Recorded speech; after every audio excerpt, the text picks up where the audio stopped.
Mana 60 yoshga kirdim.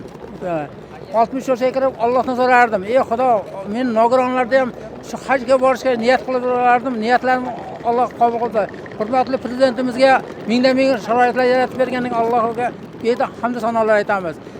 Hukumatimizning olib borayotgan siyosatlari nihoyatda ayniqsa nogironlarga berayotgan imtiyozlar nihoyatda qulaylik. Alloh rozi bo'lsin. Prezidentimizga qaytadan rahmatlar. Gapning ochig'i men hech bunday xayolimga kelmagan narsa edi. Shunchalik nogironlarga ham bo'lib qulayliklar bo'lib, shunchalik Allohning huzuriga borib nasib qilsin har bandani.